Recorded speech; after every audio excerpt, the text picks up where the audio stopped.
That's good. And here we are. Everything's moving slow today. I'm not exactly sure what that's all about. And we'll play. Hello, my name is Daniel. I also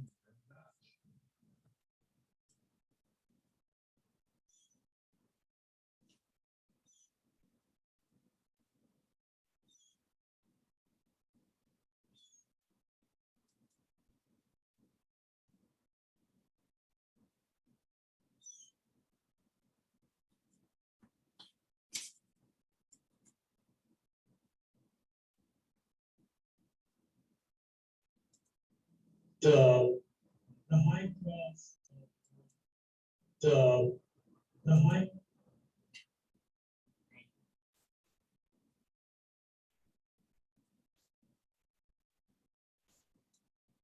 There we go. the high cross of history is was right around the time that's Oxford, Joyce, Ireland. This work of art is of Irish nature and is of Christian origin was Catholic. There are only a couple in monasteries. Joyce, Ireland, considered to be one of the Irishman's greatest contributions to European sculpture, recognized as an icon of medieval Ireland. The name of the cross is relatively unique. That came within of sorts, but more can be.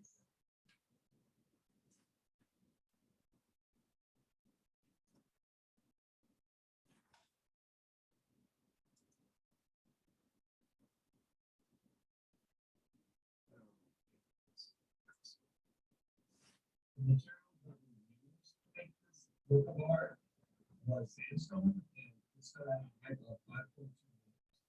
Within the sandstone, there was engravings, biblical themes, and texts. Depending on the cross, some will have jewels or be completely plain. Well, like my two cents is, during this time, there were lively findings in the church on how realistic a cross might look like, because something like saying, hey, we should be decorating.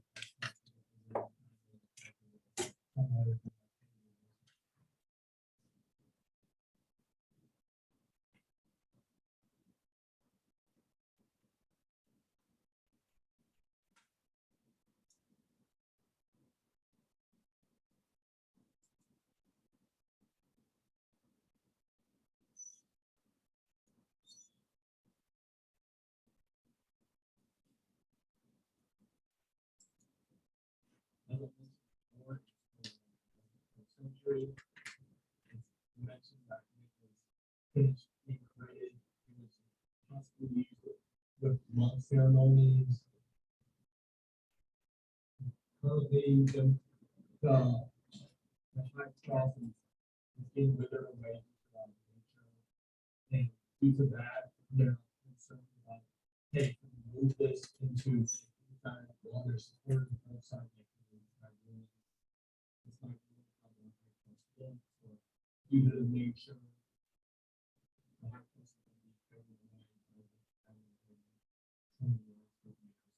I'm not too sure.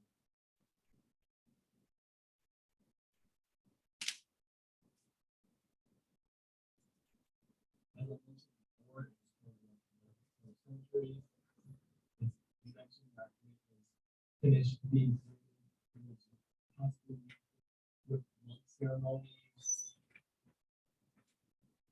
Currently, the high cross is being withered away due to nature, and due to that, they're concerned about, hey, should we move this into an inside under support outside like it is at really?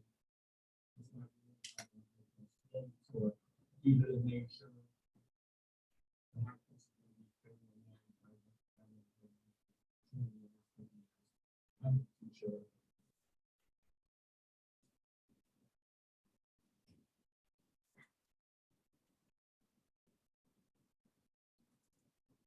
The purpose behind this work was, it was made from religious purposes. It was found in churches and tested on it was definitely used for family doctrine. I'm assuming that it was used for right. Hey, look how great we did. Look how great our workout was.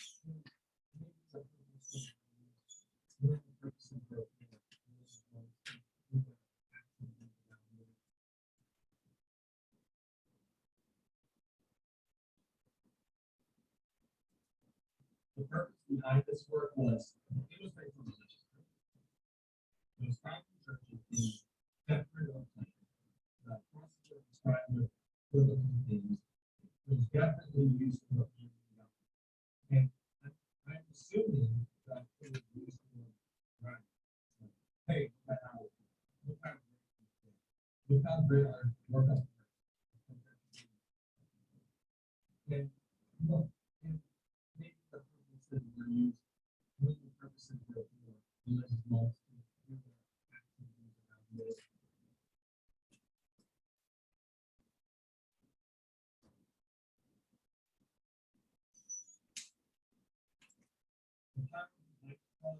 The high cross is considered one of the Irish's greatest contributions to European art, specifically sculpture. It showed how rich the church was at the time and how it was like religion.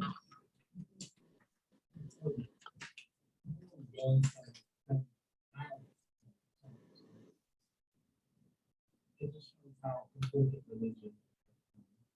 Many people would pay their respects to the cross. That's and even 1,000 years later, there's still people happy.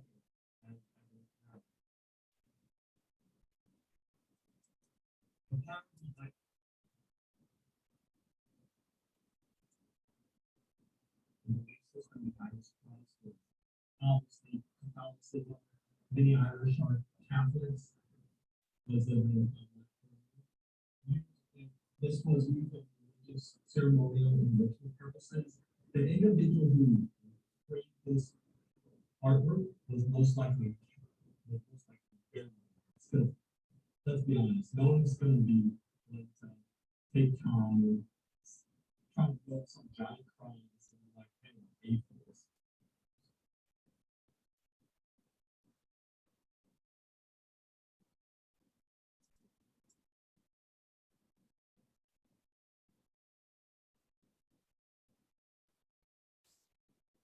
The legacy of this conflict, how great religion was, how good religion was in Ireland.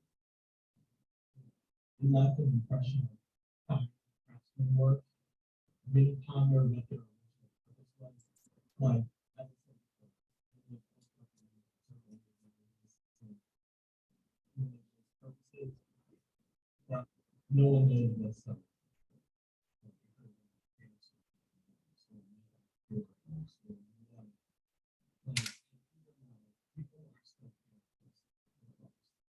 Like the cross is being by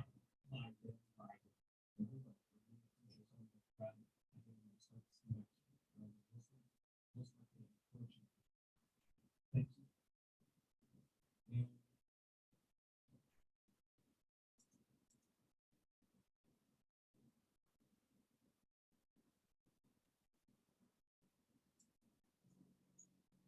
The legacy behind the cross is that the massive impression of how Jack Crown was in Ireland, which This is Ireland strength.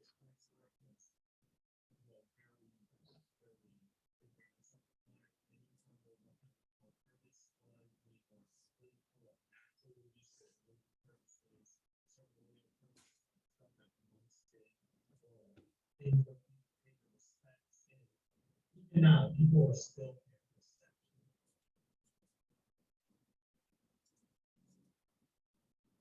there's the sources. my sources. Thank you for listening to my And have a nice day.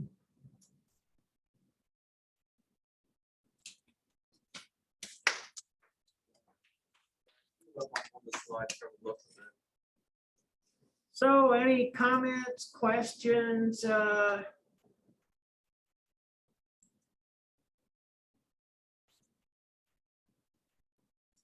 observations?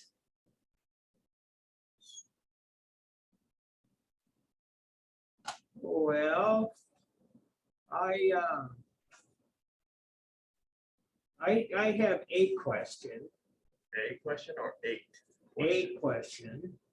And that is, did you mention something about this being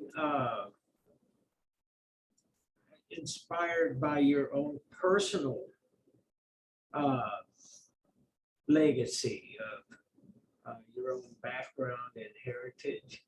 Well, I know like the reason why I chose it in the original paper, like when we were choosing what we wanted to do, I mentioned that I found it interesting because my ancestors might have saw it or even built it. Who even knows?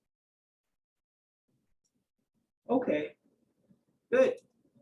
I didn't mention it on the slide because I didn't think it would be Well, necessary. no, that's fine. I just wanted to get a bigger understanding, so I think that's good. A plus, right? Probably not so. So, Is that the actual PowerPoint? I think I should be an MP4. oh, this is what, okay, let me see if I can find it then. Because that's what I have here is a PowerPoint. And show. And with that being said, gotta move this down here and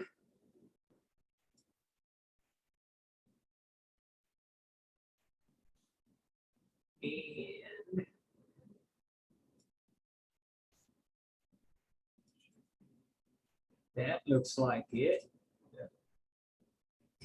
And so let's see if it'll play from here.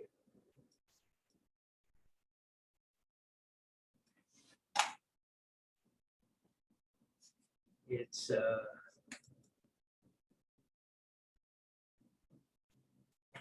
continue. You predict your new self.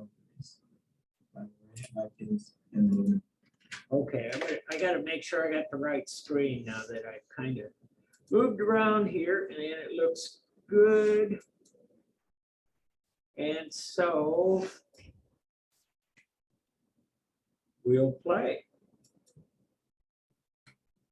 We predict your new self.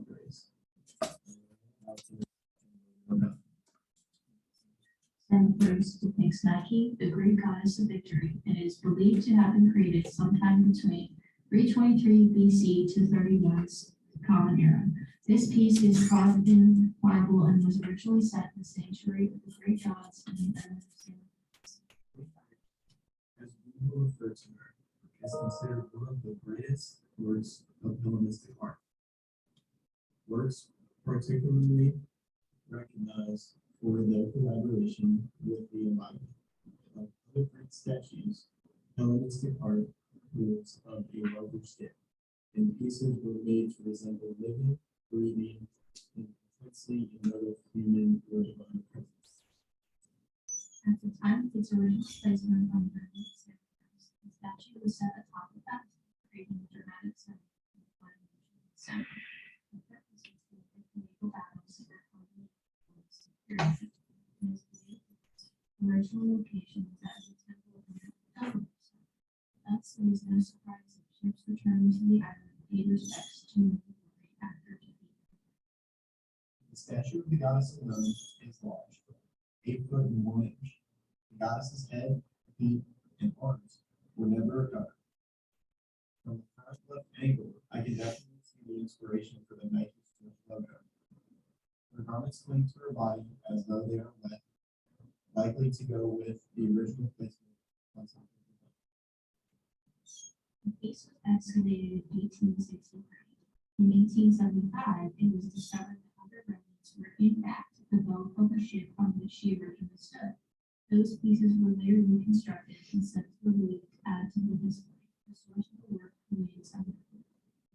Since it is assumed that her head was looking forward, this image is a proposal of what the original may have looked like. Linked Victory is currently on display at the Louvre in Paris, France, where it has been housed since 1880. It is located at the top of the German staircase, which adds to its already dramatic nature. We hope that you enjoyed this presentation of the Winged Victory of Summerfest and can appreciate her for the beauty and respect she demands. Thank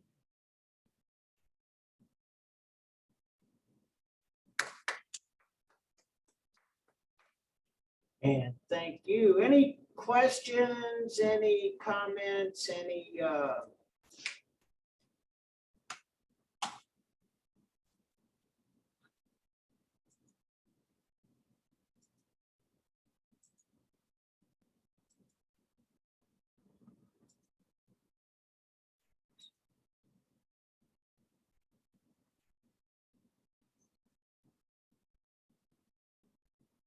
okay, well, in that case,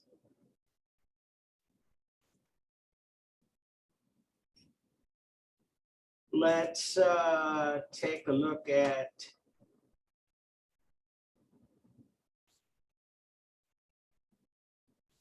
kind of move this up. I got to move this up so I can get to this. And we have another presentation that's going to be a live presentation here. And it is from Kelsey. And, oh, just a second. I got to get all this other stuff off the screen. And so we ready? Okay, good. Sorry.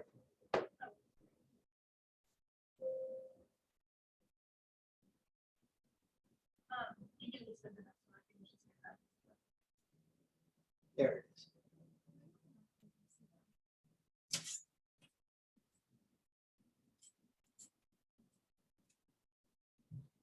So I am an honors student, and I decided I wanted to contract this course in for a credit. And in order to do that, I had to meet specific requirements through the honors program. So I decided I wanted to write a paper and present the information. But I wanted to look at the women that we were seeing in artwork and see if the artists were portraying these women and their roles accurately. So I looked at ancient Egypt, ancient Greece, the Italian Renaissance, and the Roman Empire specifically, just to see if these women had specific roles and if there was any artwork that demonstrated these roles, or even looking at the fact if the work was natural or if it was more symbolic. Ancient Egypt was the first area I decided to look at. I found that their roles kind of depended on their social bracket. If the women were considered common, they really just had the role of being a wife and a mother, but they could also run their own businesses, which these businesses could include weaving, making perfumes, and even entertainment. And they could also own their own property and sell it. And they could be witnesses in court. And they could also get divorced along with being married, and any property that they had during marriage would become part of theirs. And women in the upper class had this as well, but they could marry into wealthy classes, which would then allow them to be able to rule. So they could be a queen. And we also see that even though they were married, they were not the only wives to marry husbands. But in artwork, the main wife, which was viewed as the great wife, would be the only one to be acknowledged or portrayed. The king would not show artwork with his other wives or anything like that. So the first one we see this accurately is figure 313 in chapter 3. We see the hero and the female. However, they're not for sure of the female's identity. But since the pharaoh would only present his main wife, we can assume that this would be the queen. And another one that accurately represents women's roles is figure 332. And this one is showing Nefertiti with her 3 daughters. And we see that the queen is taking on the role of being alive and taking care of children. You see that she's playing with the children.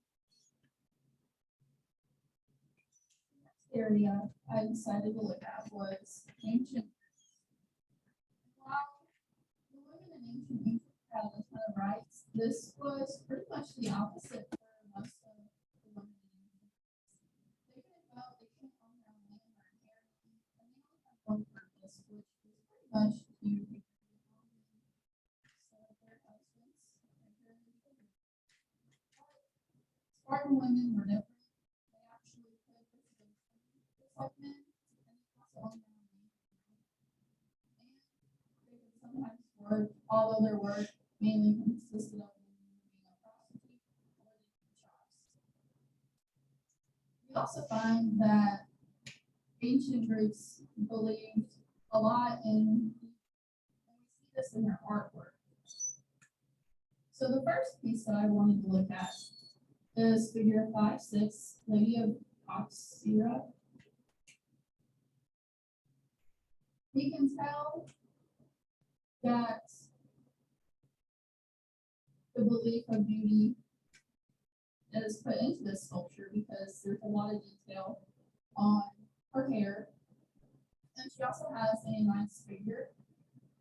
Just slim, she looks like she's physically in shape, especially when you're looking at her body. Which also supports the idea that the women could work out just as men. And then the other figures I wanted to look at are figures 10 and figures 11. And these are Pelpos 4 and Iron Dress. And we see beauty in both of these, along with a little bit of being physically in shape.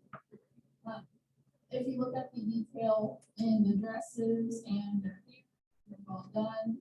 The dress in figure 11 has a lot of detail that shows, that they were trying to look more fashionable, which then goes back to the idea of beauty. And these pieces of work are also more natural rather than symbolic. They wanted to show the natural beauty and how women naturally look rather than trying to focus or portray a symbolism in a way. I also looked at the Italian Renaissance, and I found that their roles kind of varied, but a lot of their artwork focused on love. Looking at their roles, if you were in the lower society, you were pretty much tucked away from men. If you had an education taught by women, then you could only be around priests.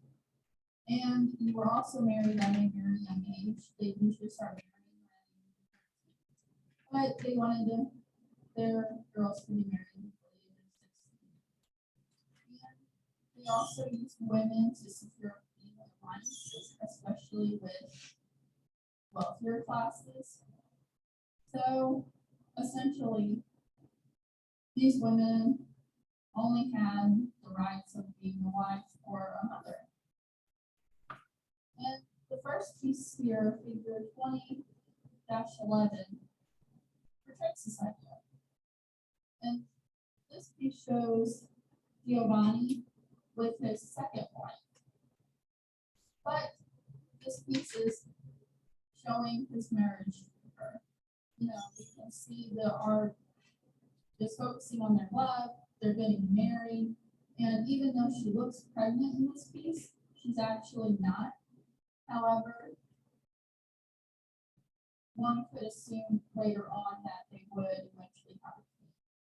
And another thing I found interesting is that historians do not know the second wife's name. I would believe the family would have at the time, but I think this just kind of goes to show that women during this period were insignificant to the fact that they lost her name at some point in time. And the next piece I wanted to look at is figure 21-27, Giovanna Bornum. She is a part of a wealthy family that happens to be related to the Medici family, which, if many are unaware, the Medici family is a very prestigious family from this time period. But this painting focuses on pretty much her beauty as a portrait. Our textbook talks about how portraits would focus on young girls and how they age. And here we see, you know, she's in a nice dress, her hair's done nicely. You can see like highlights from the light on her cheekbone. So this portrait's pretty much portraying that she's ready to be married, she's of a good age, and it's focusing on love. The last one that I wanted to look at was the Roman Empire. And I found that these women were also expected to care for their husbands and families. Almost all women were expected to do this. However, if you were part of the upper class women could get an education, usually in literature or philosophy, or a similar subject. However, they were not allowed to make any decisions for themselves. They had to assign more figure in their lives that would do that for them.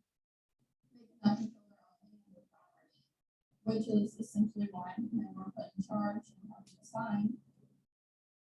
So they relied on men entirely.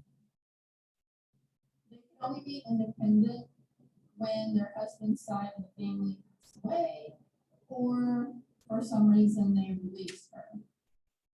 However, they pretty much were not. The first figure here supports this idea of marriage and education as well. Figure 7-24 is a portrait of Tyrannidas and his wife.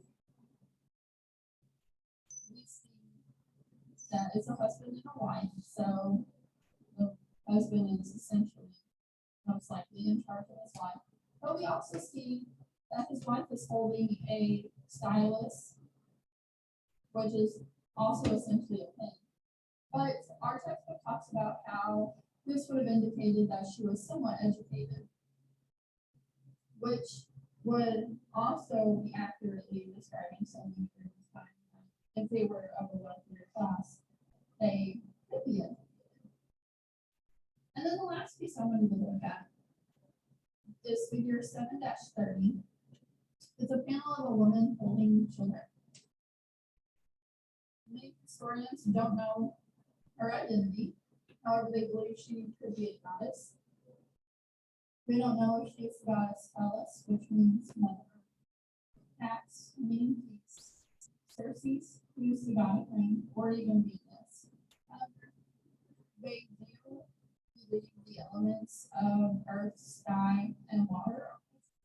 And the picture is essentially supposed to be representing peace and fertility. So while it could be a goddess, you know, this panel could have been persuasive to women, and even demonstrating that, you know, as a woman, you have the role to bear children to your husband and take care of your family. So this project has taught me that women during these times pretty much had no rights, except for ancient Egyptians, women, and Spartan women. I can say that even though their artwork focuses mainly on beauty and love and caring for children, that the artwork is portrayed naturally. They're not portraying women in a symbolic way or even in a violent way. They kept women with natural figures or in natural poses with their children on their lap. There wasn't anything that indicated they were trying to make fun of women. So, yeah, while they didn't have a lot of roles, they still seemed pretty respected in the artwork.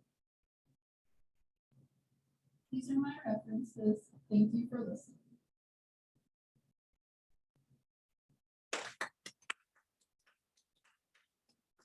All right, questions, comments, observations?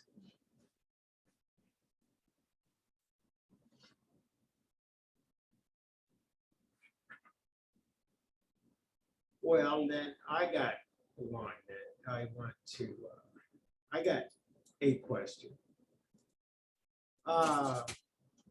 First of all, I'd like to, how should I say this? I think this is a pretty good way, or it's a pretty good example of how you can derive knowledge about a civilization through their artwork. Oftentimes not directly what's depicted, but what you see and can infer by a lot of factors, visual factors. You know, sometimes these things are deliberate when you have scale, a king, a monarch, a pharaoh, a god being very big and other figures being very small. You get that symbolism, that metaphorical size, you know. But there are a lot of things that are really much more subtle that you can get from the work. And so I think that this was a good example of that. And I think that what Logan and Morea had kind of did some of that too, talking about Nike and some of the other characteristics that you got through observation as well as research. So that's all good. Let's see. I'm trying to figure out what to do here. And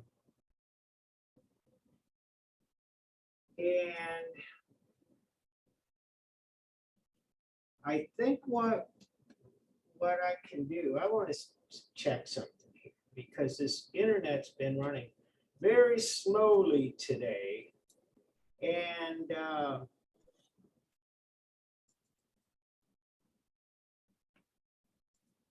I'm not sure what will happen when I ask to download things and or show things. Yeah, that's good. That's good. Well,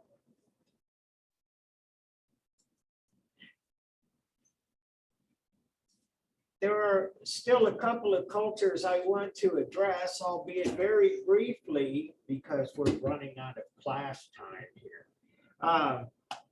And really, there's two major areas. One is art of the Americas.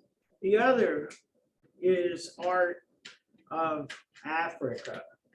And so I just wanted to kind of give you a brief description of get started on this. And well, there's no narration. Wait, No, that's you guys. I have to talk. Sorry, I get confused.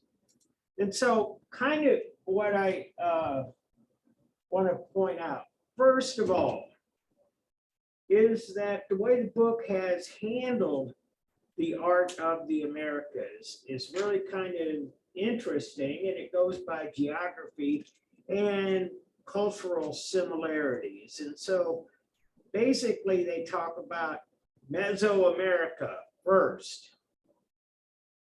What Meso means? Middle America. And so this is the Mexican Peninsula and Central America. And so this is in the middle between North America, which is mostly the United States and Canada, and South America, which is south of the Straits of Panama, which would be down here. And so the second designation they have is the Indian cultures. And if you take a look at this, those are mountains. Those are the Andes Mountains. They are pretty much the backbone of the South American continent. It's unusual, to say the least, that the mountains are on the far west side of this continent, and they're so close to the edge that if you're flying in here on a plane, or if you're coming in with a boat, it's as though the mountains just come right out of the sea. I mean, there's very little coastline. It goes almost straight up. And so that affects a lot of things in their art and in how they survive in this landscape. And then finally,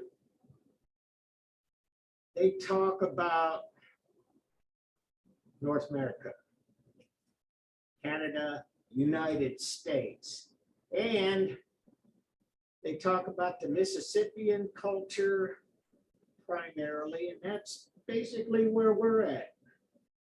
Then they talk about the native Southwest, which is the Hopi, the Zuma, the Navajo, and those people.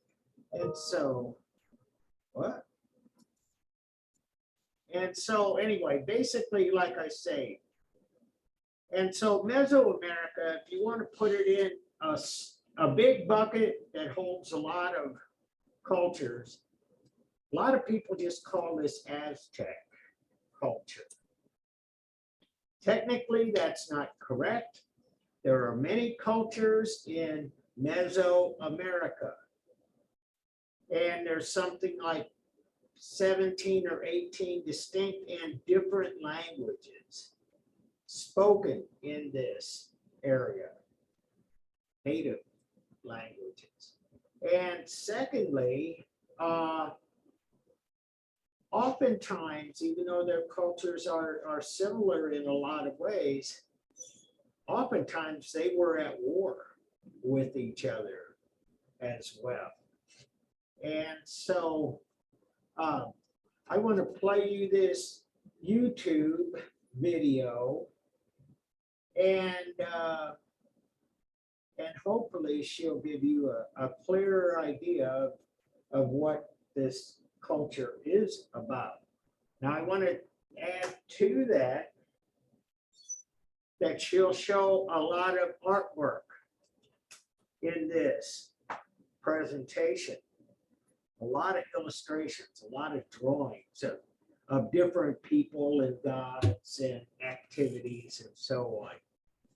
Primarily, those drawings are not really from the Aztec cultures. They're mostly from Europeans, primarily Spanish, who drew pictures documenting the kind of culture they had found in the so-called New World. So let me play this for you. And the world of health insurance can seem upside down. world art, world You healthcare. deserve a partner Hey, who helps would you have find thought? your way. Did you know that during the highest period of the Aztec Empire, the Renaissance was in over in Europe?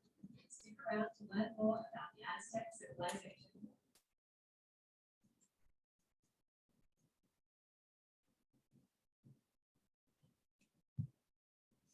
Welcome to World History Encyclopedia. My name is Kelly, and in today's video, we're going to explore the history of the Aztec civilization. Support us is by giving this video a thumbs up, subscribing to our channel, and hitting that bell icon for notifications so you don't miss out when we do Tuesday and Friday. World History Encyclopedia is a non-profit organization. So if you'd like to support our work, you can contribute via the button on the screen or right down below. The Aztec civilization spanned from around 1300 CE to 1521. This is what I was talking about. This is technically Aztec civilization, but look at all of these various cultures that are interrelated, but distinct and different.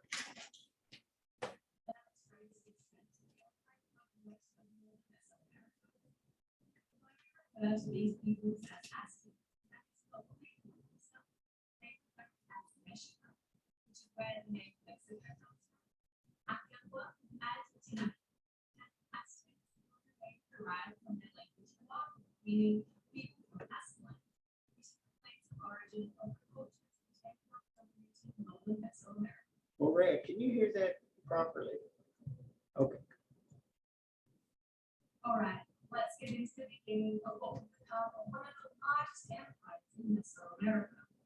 In around 1100, throughout central Mexico, the city-states or aldeas began to compete for regional dominance and resources. Each of these states had its own colony and a later council of nobles. And see, this is what I was talking about. The drawings you'll see are typically of European origin, and this is in a collection of an art collector in Paris. Just saying. Each of these city-states was surrounded by farmland and wanted to expand their region and holdings further. This resulted in a number of small empires being formed in the Valley of Mexico and around. In 1428, the Tepanec War waged between Azcapotzalco, which was the capital of the Tepanec region, and alliance between the other major dominant region, Texcoco, which was the capital of Cholula, along with Tenochtitlan and several other smaller cities.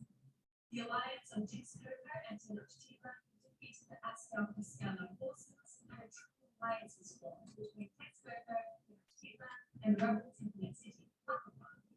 These three cities all expanded and shared spoils of war between them until Tenochtitlan grew to dominate the alliance and the Tula became Huaychocho, the High King, and established itself as the capital city of the Aztec Empire.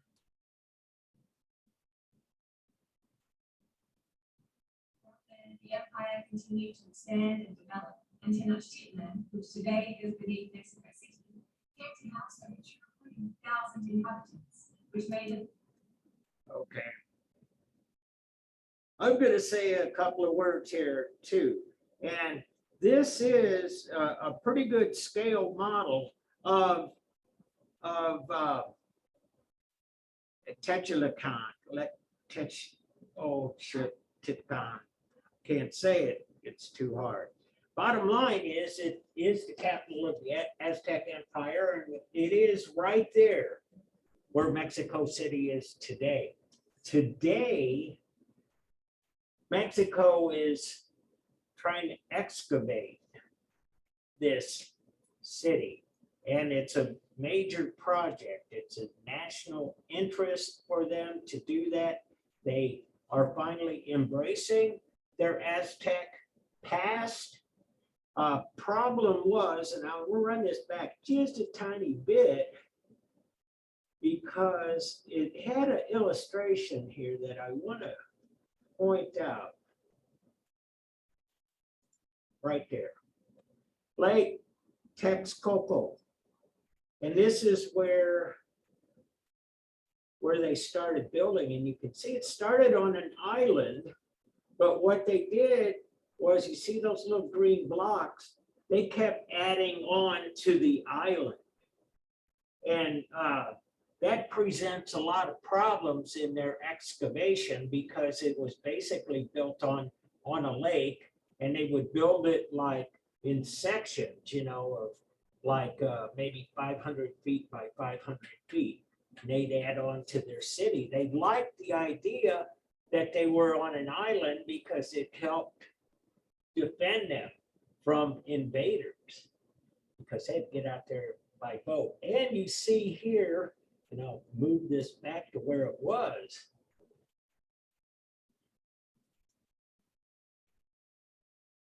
They actually had a system where they navigated through the city by boat. It was kind of like Venice in Italy.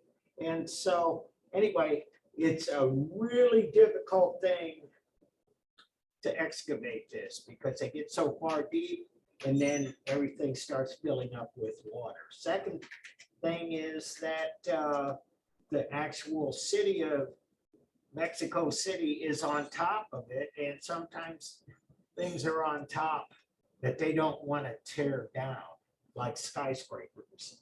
So anyway, but this is a pretty good scale model. Expand and develop until Tenochtitlan, which today is beneath Mexico City, came to house over 200,000 inhabitants, which made it the largest city in the pre-Columbian America.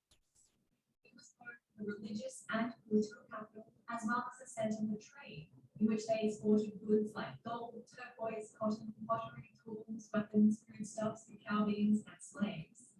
The city boasted magnificent architecture and monumental buildings, with the Templo Mayor, or Great Temple Pyramid, dominating the central sacred precinct.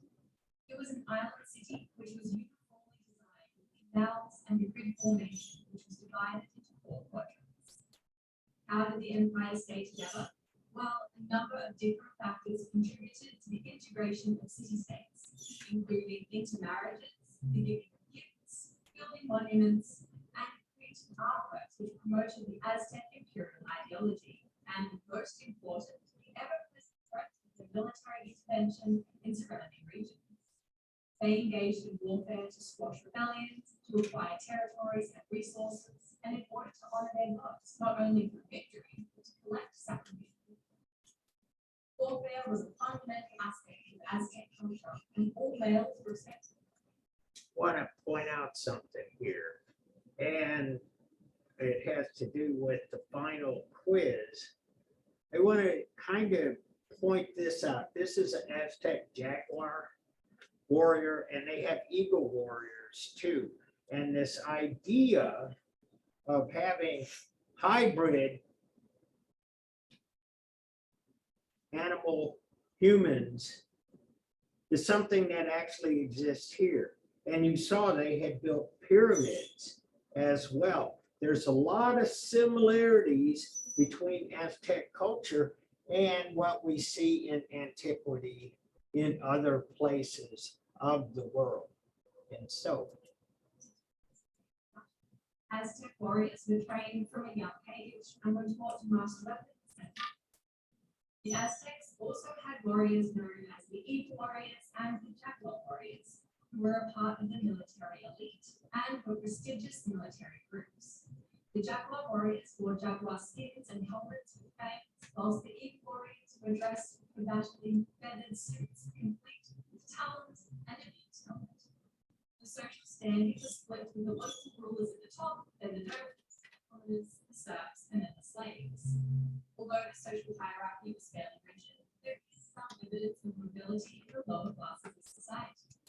The nobility dominated the political, military, and religious spheres, but merchants and traders had still become wealthy and powerful, though most of the common citizens were farmers.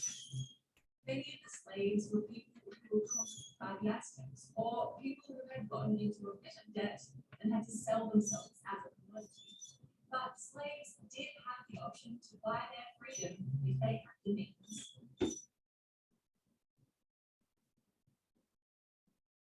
The religion and mythology of the Aztecs was closely intertwined, as it was with most ancient cultures. Their mythology explains that the Mexican people migrated from their home region Aztlan because of the vision sent to them by one of their most important deities, Huitzilopochtli, the god of the sun and the war. He sent the vision of a needle growing out of a rock, and when they saw that omen, that was where they should build their new home. When they arrived at the site which would one day become Tenochtitlan, they saw the omen and established their city. The gods of the Aztecs were varied and were associated with ideas, concepts, and events that were important to the Aztec culture. The gods represented things such as celestial bodies like the sun and the moon, geographical features, and weather. There were also representations of customs such as warfare and food such as maize. Human sacrifice is a fundamental part of the Aztec religion, and it's given Aztecs a brutal legacy. But the sacrifice of humans, usually counted as an important aspect of their religious beliefs, which gave the highest possible honor to the gods, and was regarded as a necessity to ensure the people's prosperity. The sacrifice of humans was seen as a repayment to the gods who sacrificed so much when creating the earth and the sun. So the gods were fed and nourished with the sacrificial blood and flesh of the humans, and sometimes animals. People were sacrificed in a number of different ways, often depending on what god they were being sacrificed to. Children were known to be sacrificed as well, especially to the rain god, Tala, in which the tears of the children would regain the favor of the rain. There were also people selected to impersonate God for a period that ended in sacrifice. The god impersonators were some of the most honored sacrificial beings who would live for 1 year in luxury as the manifestation of the god they were going to sacrifice. Each god impersonator was held in a different way, reflecting their respective deity, and worst off was the impersonator of Shiva Totem, who was skinned alive and the god known as the Plague One. Conducted at specially dedicated temples on the top of large pyramids, such as at Tenochtitlan, Texcoco, and Tlacopan. Sacrifices were most often carried out by stretching the victim on the breast of the cutting off the chest, and using an obsidian or wet knife.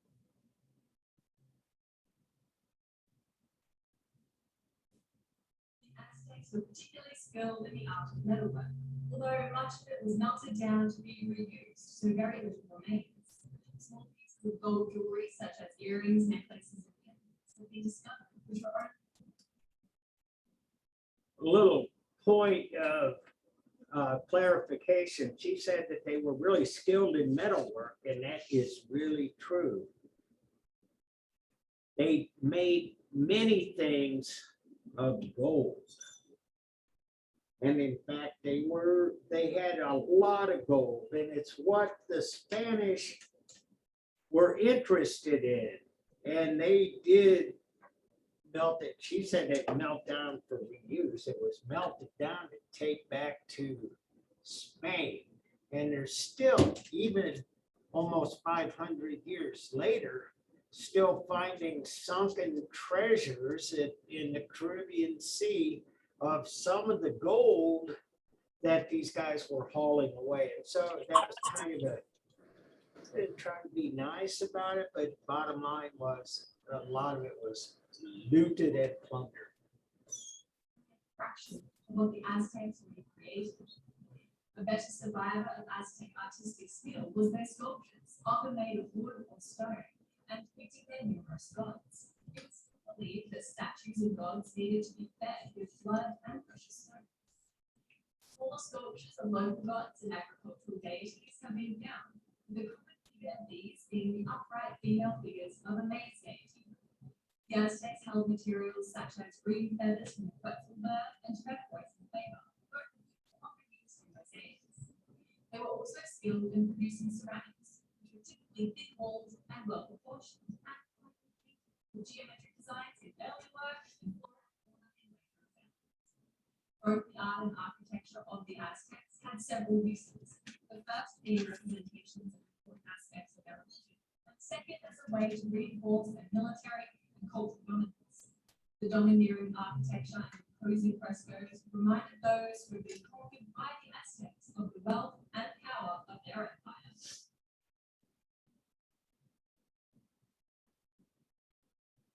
Less than 100 years after the Aztec Empire was established, with Tenochtitlan at the center, the whole thing came crumbling down in the span of only 3 years. By 1515, there were rumors of several bad omens, which suggested that there was a rapidly approaching crisis. This was fueled by the sightings of fantastic floating temples off the coast, which signaled the arrival of the Spanish and the end of the Aztec people culture. The expedition, which would eventually march right to Tenochtitlan, was led by the conquistador Hernán Cortés, who brought with him 11 ships, 500 soldiers, and 100 sailors, who were all adventurers with gold. He landed at the Tabasco coast and was met with hostilities right away. The native people were no match for the weapons and tactics. And so Cortés was presented with some slave girls as reconciliation. And one of these girls, known as Melintzin, the later translation of the language of the Aztecs. Cortés sailed north and landed near the town of Nicola. At this point, the current ruler of the Aztecs, Moctezuma II, also known as Moctezuma II, got word of the violent group who was moving towards the heartland of his empire. Then, after diplomacy, Moctezuma II sent the invaders gifts, including ceremonial costume, a gold disc signifying the sun, and a large disc signifying the moon. This probably just made the Spanish even more keen to loot and plunder the people for their treasures. In August of 1519, Cortés marched to Tenochtitlan. Okay, what a kind of, this is a quick clarification. Montezuma, as it's spelled here, has an alternate spelling that had been used for many decades, many centuries actually, and he was called Montezuma. And now we know more about the Aztec language, and we're bringing it closer to how these words and these names were originally spoken. But if you ever hear Montezuma, this is who they're talking about. Within 2 weeks of Cortés meeting the Aztec king, the cordiality between the two turned sour.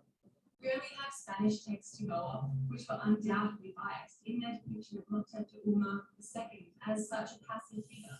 The traditional view that Moctezuma II reverently believed that Cortés was the returning god Quetzalcoatl of Aztec mythology had been rejected by modern scholars. Either way, Moctezuma II was taken as hostage and forced to declare himself a subject of Charles V and hand over even more treasure. Since the Aztecs had used brutal force and imposed their ideology on the conquered peoples, they racked up quite a large amount of enemies within their own kingdom, especially since many of their sacrifices came from conquered peoples. The Aztec warriors weren't too happy with Moctezuma II, and so they overthrew him and sent his brother Huitzilopoch as the new Tlatoani, or speaker. The Spanish tried to get Moctezuma II to calm his people down, but as he was attempting this, according to the Spanish account, the people became enraged and began hurling stones at him, where he stood on the balcony. He was hit in the head with a rock and died. Indigenous accounts did believe this and claimed the Spanish killed the king when he would not comply with their demands and threw his body into the street, where it was taken up by the people and buried with honor. With the local allies that Cortés had gathered, along with superior weapons such as guns, steel swords, crossbows, fierce war dogs, and cavalry, in 3 years of entering Tenochtitlan, the Spaniards seized the capital and burnt the Templar man to the ground. Cortés locked off Tenochtitlan from their food and water sources and introduced smallpox to the region, ended up killing 50% of the Aztec population.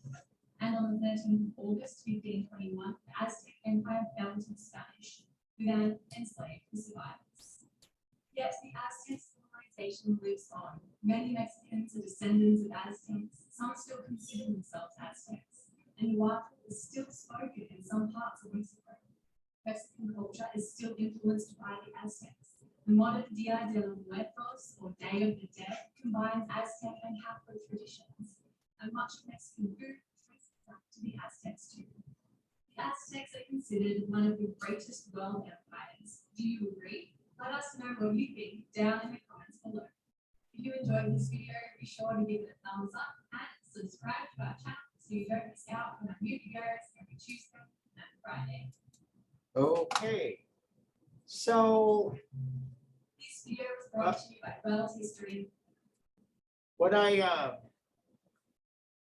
glad we got that in. It's a little after 3. It's kind of late to dig into anything more, but I wanted you to see that to kind of get a background on the Mesoamerican culture. When we come back on Thursday, we'll talk some more about Native American cultures before Columbus, and we'll take a quick look at African art before 1400 as well. Any questions, comments, observations, good jokes? What did 0 say to number 8? Your belt's too tight, man. Just saying.